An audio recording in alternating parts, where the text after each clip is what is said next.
am Sophia Blackwood, and I worked as an ICU nurse at Riverside Memorial Hospital in Portland, Oregon for 16 years.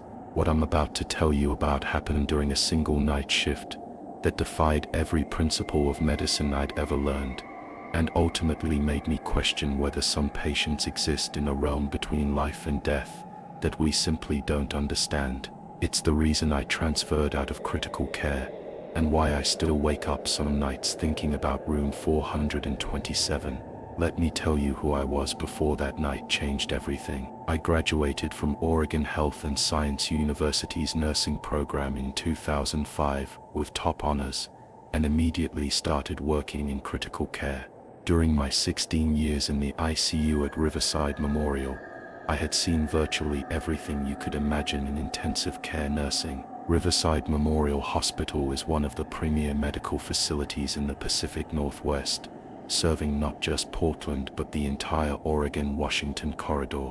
Our ICU is a 40-bed unit that handles some of the most complex and critical cases in the region. So we see everything from massive trauma cases airlifted from rural areas, to post-surgical complications, to patients fighting for their lives against multiple organ failures. In my years there, I had been present for 847 patient deaths. Yes, I kept count because each one affected me deeply. I had also witnessed 312 what we call miraculous recoveries, cases where patients survived against impossible odds. I had seen families make the hardest decisions of their lives, watched people say goodbye to loved ones, and been there when hope turned to heartbreak, or occasionally to unexpected joy. I prided myself on being logical, evidence-based, and never one to believe in anything that couldn't be explained by medical science. I had heard other nurses talk about feelings they got about patients or strange occurrences during night shifts, but I always attributed these to stress, exhaustion, or coincidence. I was the nurse other staff came to when they needed someone level-headed during a crisis. That all changed completely on the night of November 8, 2022. The patient arrives, Aria Montrose. The case that would haunt me forever began 4 days before I encountered it,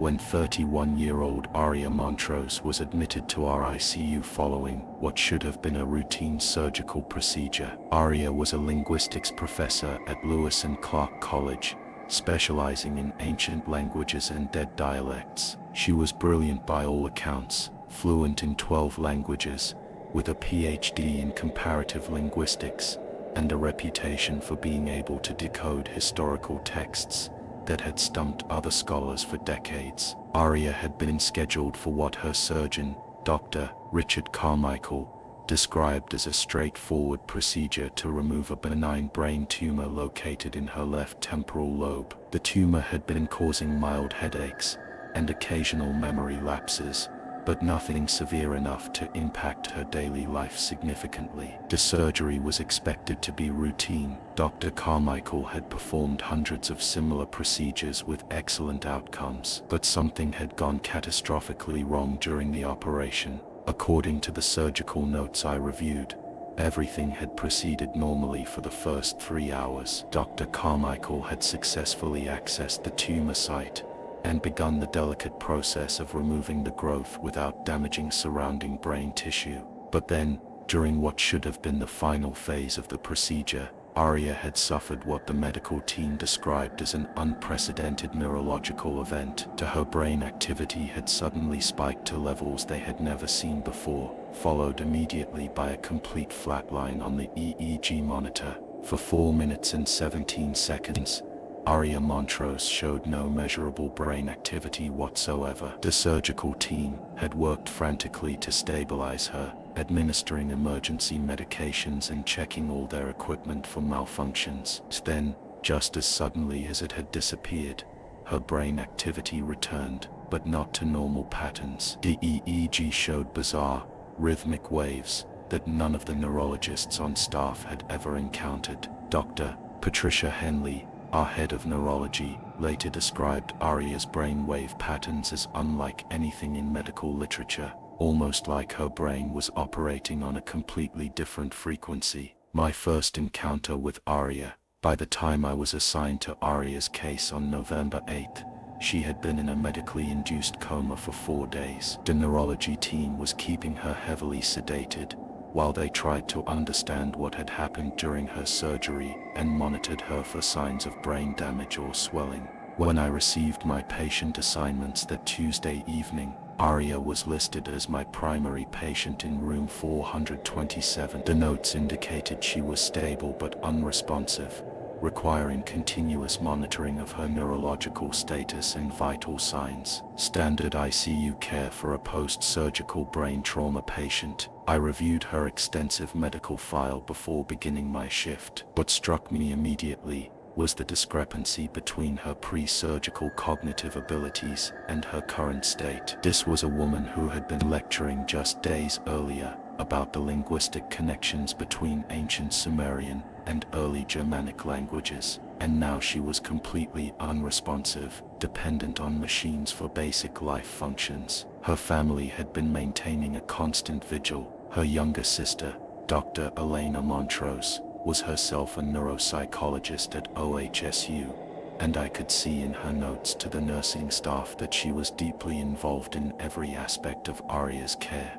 Elena had been asking detailed questions about her sister's brainwave patterns, medication levels, and any subtle changes in responsiveness. When I entered room 427 for the first time at 7:15 p.m. that evening, I found Elena sitting beside Aria's bed, reading aloud from what appeared to be an academic journal in a language I didn't recognize. She looked up as I introduced myself. "I'm Dr. Elena Montrose, Aria's sister," she said, her voice hoarse from exhaustion. "I've been reading to her in various languages, Sanskrit, Latin, Old Norse. Before her surgery, these were the languages that excited her most. I'm hoping that if anything can reach her, it might be the linguistic patterns she loved." I checked Aria's monitors and noted her vital signs. Everything appeared stable, heart rate steady at 68 beats per minute, blood pressure 118/70 seconds, oxygen saturation at 98% on minimal ventilator support. Her sedation levels were exactly as prescribed by Dr. Henley. But as I was updating her chart around 8:30 p.m., something made me look up. Aria's eyes were open, not the blank, unfocused stare I typically saw when sedated patients occasionally opened their eyes. Aria was looking directly at me, with what I can only describe as intense intelligent awareness. Her eyes tracked my movement as I approached her bedside, and when I leaned over to check her pupil response, she blinked twice in what seemed like a deliberate pattern. I immediately checked her sedation levels again. According to her IV drip and the medications she had received, Aria should have been completely unconscious. The amount of propofol and midazolam in her system was more than sufficient to keep any patient deeply sedated for hours. "Elena," I said carefully, "has she been opening her eyes like this before?" Elena looked up from her reading and gasped when she saw her sister's alert expression. "No, never. For 4 days, she's been completely unresponsive. This is the first time she's shown any signs of consciousness." The impossible communication begins. What happened next still gives me chills when I think about it. As Elena and I watched, Aria began moving her right hand in small but deliberate motions. At first I thought she might be experiencing muscle spasms or reflexive movements, but the patterns were too precise, too intentional. Elena grabbed her sister's hand gently. "Aria, can you hear me? If you can understand what I'm saying, squeeze my hand once." Aria squeezed once, firmly and unmistakably. "Oh my God," Elena whispered, tears streaming down her face. "Aria, do you know where you are? Squeeze once for yes, twice for no." One squeeze. I was already reaching for the call button to notify Dr. Henley, but Elena stopped me. "Wait, let me try something else. Aria, I'm going to ask you some questions that only you would know the answer to. If the answer is correct, squeeze once. If it's wrong, squeeze twice, okay?" 1 squeeze. Is your favorite dead language Akkadian? 2 squeezes. Is it Sumerian? 1 squeeze. Elena looked at me with amazement. She's completely coherent. This isn't just basic responsiveness. She's processing complex information and responding appropriately. But then Arya did something that made my nursing experience of 16 years seem inadequate to explain what I was witnessing. She began tapping on Elena's hand in what initially seemed like random patterns, but Elena's expression changed as she recognized what her sister was doing. "She's tapping in Morse code," Elena said, her voice barely above a whisper. "But she's never learned Morse code. I taught myself in graduate school, but Arya always said it was too simplistic compared to the ancient linguistic code she studied." Elena began interpreting the taps. DANGER, ROO, 424, HEART, STOP, 23, MINUT, ES. We both stared at each other. Room 424 was 3 doors down from us, housing a patient I wasn't assigned to care for. I had no idea who was in that room or what their condition might be, and Arya, who had been unconscious for 4 days and had never learned Morse code, was somehow predicting a cardiac emergency 23 minutes in the future. The first verification against every protocol I had been taught. I walked down the hall to room 424. The patient was Marcus Webb, a 58-year-old man recovering from gallbladder surgery. His primary nurse, Jennifer Walsh, was just finishing her routine vital sign check. "How's Mr. Webb doing?" I asked casually, trying not to alarm anyone with what would have sounded like an insane concern based on Morse code messages from an unconscious patient. "He's doing great," Jennifer replied. "Surgery went perfectly yesterday. He's been stable all day, and we're expecting to move him to a regular room tomorrow morning. His heart rhythm is perfect, blood pressure is excellent. Honestly, he's one of our success stories this week." I glanced at my watch, 8:52 p.m. According to Arya's message, something was going to happen to Mr. Webb's heart in exactly 23 minutes. I returned to room 427, where Elena was holding Arya's hand and asking her more questions. When I entered, Arya immediately began tapping again. Elena translated, "BLOOD, CLOT, FROM, SURGERY, 9:15 p.m. She's saying Marcus Webb is going to have a pulmonary embolism, a blood clot in his lung, at 9:15 p.m., Elena said, looking at me with a mixture of awe and terror. "Sophia, how could she possibly know this? She's been unconscious since before Mr. Webb was even admitted to this hospital." I checked my watch again, 8:54 p.m., 21 minutes, until Arya's prediction. This time, I decided to take action. I called Dr. Henley and explained that I had concerns about a potential pulmonary embolism in room 424. I couldn't tell her about Arya's predictions. She would have thought I had lost my mind, so I said I had noticed some subtle signs that concerned me. Dr. Henley arrived within minutes and examined Mr. Webb thoroughly. His oxygen levels were perfect, his breathing was normal, and he showed no signs of distress. But Dr. Henley, being the excellent physician she was, decided to order a preventive CT scan of his lungs, just to be safe. At 9:14 p.m., as the radiology team was preparing to transport Mr. Webb for his scan, he suddenly clutched his chest and began gasping for breath. His oxygen saturation plummeted,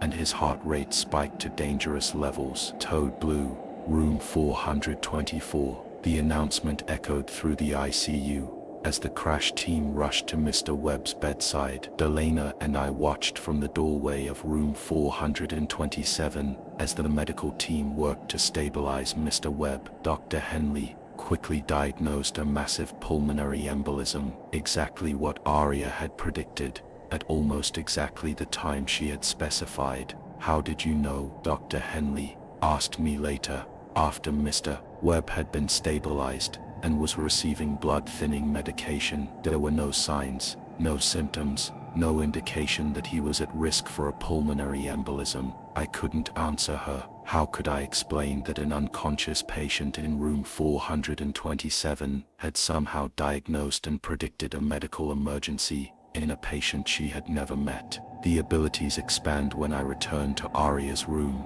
She was tapping frantically. Elena was struggling to keep up with the rapid-fire Morse code messages. "She's giving me information about multiple patients," Elena said, her voice shaking. "Room 431. She says the woman there has an undiagnosed infection that will turn septic by midnight if they don't change her antibiotic. Room 418. She says the man's kidney function is failing faster than his lab results show, and he needs immediate dialysis. Room 435. She says the elderly patient there is having a stroke, but it's so mild that the symptoms won't be obvious for another hour." I stared at Elena, then at Aria, whose eyes remained alert and focused despite the heavy sedation that should have rendered her completely unconscious. "Elena, your sister has been in a coma for 4 days. She's on enough medication to keep her unconscious for hours. There's no medical explanation for her consciousness, let alone her ability to diagnose patients she's never seen." "I know," Elena whispered, "but she's been right about Mr. Webb. What if she's right about the others too?" Over the next hour, I found myself making subtle inquiries about the patients Aria had mentioned. I couldn't directly voice my concerns without sounding insane, but I managed to suggest additional monitoring or tests for each of them. The woman in room 431, Sarah Chen, did indeed develop signs of sepsis just after midnight, but because I had mentioned concerns about infection earlier, her nurse had been monitoring her more closely and caught it early. The man in room 418, David Rodriguez, showed subtle signs of kidney dysfunction that became obvious during his 11 p.m. lab draw, exactly as Aria had predicted, and Mrs. Eleanor Hartwell in room 435 began showing mild confusion and slight facial drooping at 10:47 p.m. Classic early signs of stroke that might have been missed if we hadn't been watching for neurological changes. Every single one of Aria's predictions was coming true with terrifying accuracy. The impossible knowledge by 11:30 p.m. I was beginning to question my own sanity. I had spent 16 years in critical care nursing, and nothing in my experience had prepared me for what I was witnessing. Aria Montrose, a patient who should have been completely unconscious, was somehow monitoring the medical conditions of patients throughout our ICU and predicting their health crises with impossible accuracy. But what happened next took the mystery to an even deeper level. Aria began tapping a longer, more complex message. Elena worked to translate it, her face growing pale as she deciphered the Morse code. She's giving me chemical formulas," Elena said slowly. "Complex molecular structures. But Sophia, these aren't just random formulas. These are the exact molecular compositions of the medications being administered to each patient she's been monitoring." I looked at the paper where Elena had been writing down the translations. The formulas were incredibly detailed and precise, the kind of information that would require advanced pharmaceutical knowledge to understand, let alone memorize. "Elena, your sister is a linguistics professor. How could she possibly know detailed pharmaceutical chemistry?" "She couldn't," Elena replied. "Aria's expertise is in ancient languages and historical linguistics. She's brilliant, but her knowledge is in completely different fields. She wouldn't know the molecular structure of propofol any more than I would know how to speak ancient Sumerian." But as I looked at what Aria had communicated, I realized something even more disturbing. She wasn't just reciting pharmaceutical formulas from memory. She was providing real-time information about medication dosages, drug interactions, and therapeutic levels for specific patients. For Mr. Webb in room 424, she had specified the exact milligrams of heparin he was receiving and suggested a modification to prevent bleeding complications. For Mrs. Chen in room 431, she had identified a specific antibiotic interaction that could cause kidney damage if not adjusted. For every patient she had mentioned, she was providing detailed pharmaceutical guidance that was proving to be medically accurate. This is impossible, I whispered, more to myself than to Elena. She's providing real-time medical information about patients and treatment she has no way of knowing about. Arya began tapping again, this time more urgently. Elena translated, ICESEETHEMALLEVERYPATIENT. What does she mean she can see them? I asked, more tapping.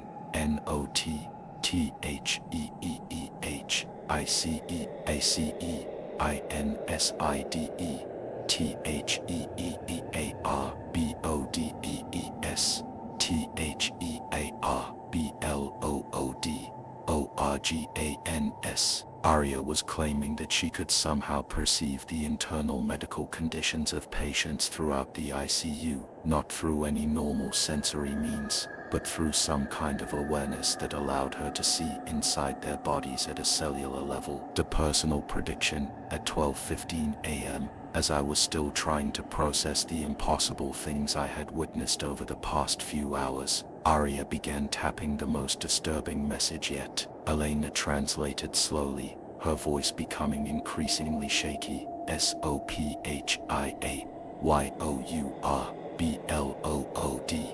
SUGARPENGHYPOGLYCEMIA12MINUTES. I felt a chill run down my spine. I wasn't diabetic, had no history of blood sugar problems, and felt completely normal. But Arya was predicting that I would experience hypoglycemia, dangerously low blood sugar, in exactly 12 minutes. That's impossible, I said. I don't have diabetes, and I've never had blood sugar issues. I feel perfectly fine. But even as I said it, I realized that I hadn't eaten anything since my quick lunch break at 2 p.m., over 10 hours earlier. I had been so focused on my patients and the extraordinary events with Arya that I had completely forgotten to eat dinner or even grab a snack. Elena looked at her watch. 12:16 a.m. Sophia, what if she's right? What if your blood sugar is dropping because you haven't eaten? At 12:27 a.m., I began feeling dizzy. By 12:28, I was experiencing the unmistakable symptoms of hypoglycemia, shakiness, sweating, confusion, and weakness. Elena helped me to a chair and quickly brought me orange juice and crackers from the nurse's station. Arya had been exactly right, down to the minute. How? I asked Elena, as I recovered from the blood sugar drop. How could she possibly know about my metabolic state when I didn't even realize it myself? More tapping from Arya.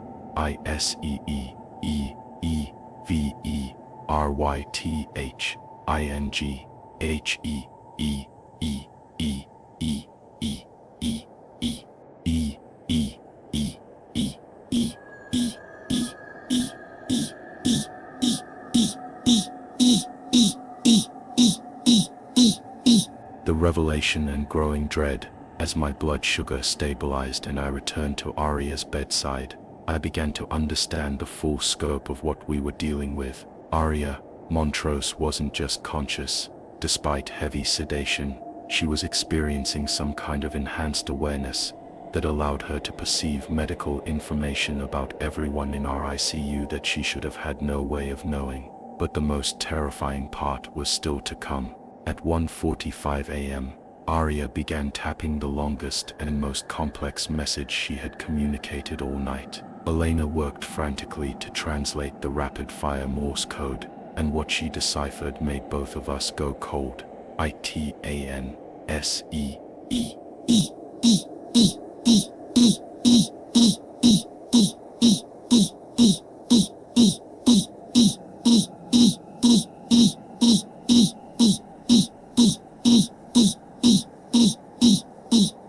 E336 AM MYBRAINWILL. Arya stopped tapping mid-sentence. Her eyes, which had been alert and focused for hours despite the sedation, suddenly became unfocused. Her hand went limp in Elena's grasp, and her breathing pattern changed subtly. Arya, Elena called to her sister.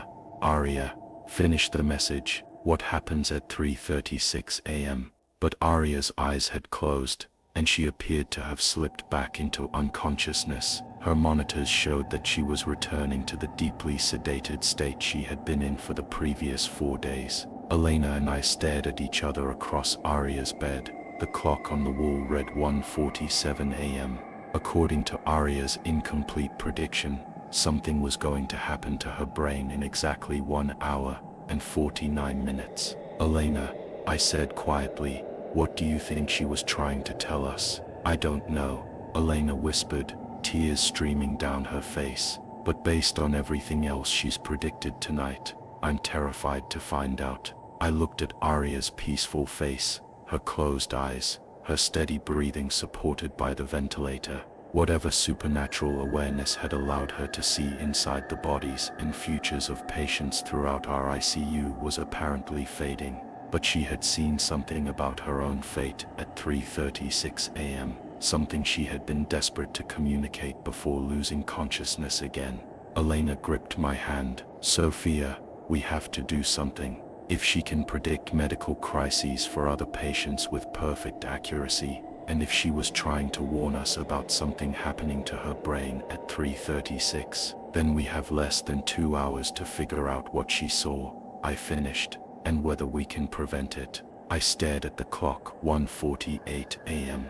The longest night of my nursing career was only half over, and I had the sinking feeling that the most impossible and terrifying parts were still ahead of us. As I prepared to call Dr. Henley to report Aria's extraordinary consciousness and predictions, I couldn't shake the image of her desperate final message. At 3:36 a.m., my brain will. What had she seen about her own fate? And could we save a patient who seemed to exist somewhere between life and death, between consciousness and unconsciousness, in a realm that medical science couldn't explain or understand? The clock continued its relentless countdown toward 3:36 a.m., and I knew that whatever happened in the next hour and 48 minutes would either save Aria Montrose or confirm her terrifying final prediction about herself. My most unexplainable night shift as an ICU nurse. This still haunts me. Part 2, final, the final hours. When I last left you, it was 1:48 a.m., and Aria Montrose had slipped back into unconsciousness after predicting something catastrophic would happen to her brain at exactly 3:36 a.m. Elena and I had less than 2 hours to prevent whatever she had foreseen. I immediately called Dr. Henley and explained everything: the impossible consciousness, the accurate predictions, the Morse code communications. I expected her to think I'd lost my mind, but her response surprised me. Sophia, I've been reviewing Aria's brain scans from tonight, Dr. Henley said quietly. Her neural activity is unlike anything we've documented. It's as if her brain injury has created new pathways that shouldn't be possible. If she's been accurately predicting medical events, we need to take her warning about 3:36 a.m. seriously. We moved Aria to our most advanced monitoring room and assembled a full neurological team. Elena refused to leave her sister's side, holding her hand and whispering encouragements in the ancient languages Aria loved. At 2:45 a.m., with 51 minutes remaining, Aria's eyes opened again. She immediately began tapping frantically. Elena translated, BRANHEMORHEGTEMPORALTUMORDUAS 336 EXACT. Dr. Henley immediately ordered emergency brain imaging. The CT scan revealed something terrifying: a microscopic weak spot in a blood vessel near Aria's surgical site, likely damaged during her original operation. The vessel was slowly expanding, and according to our calculations, it would rupture at approximately 3:36 a.m. How could she know this? Dr. Henley asked. This weakness is so small our previous scans missed it completely. Aria tapped again. ISEEMY. Blackwood.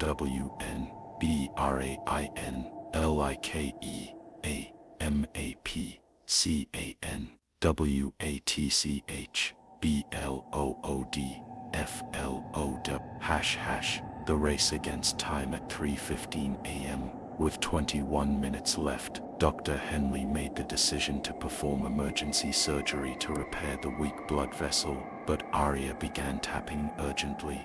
NOSURESEUSEOLD.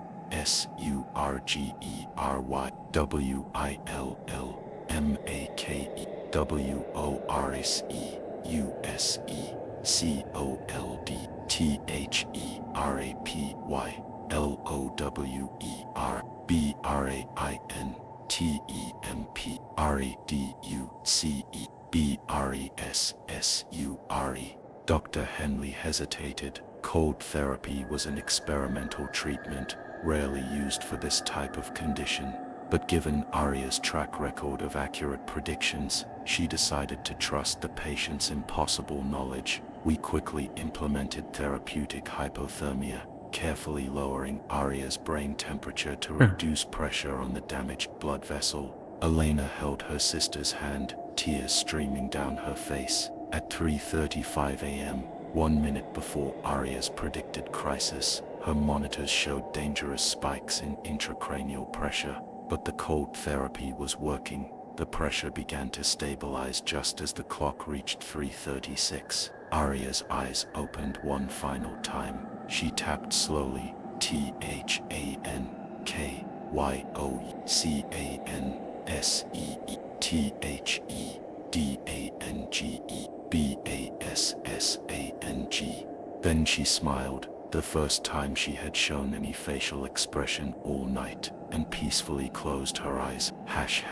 The impossible recovery. Over the following week, Aria made a full recovery. When she regained normal consciousness, she had no memory of her supernatural awareness or her ability to predict medical crises. She remembered nothing of that night, except strange, vivid dreams about floating through the hospital and seeing lights inside people's bodies. Dr. Henley reviewed all of Aria's predictions from that night. Every single one had been medically accurate. The patients she had diagnosed were all successfully treated because of her early warnings. Her pharmaceutical recommendations had prevented complications. Her timing had been precise to the minute. The medical team was baffled. They had no explanation for how a sedated patient with brain trauma could have possessed such detailed knowledge about other patients' conditions, predicted their medical crises with perfect accuracy, or diagnosed her own life-threatening complication before our instruments could detect it.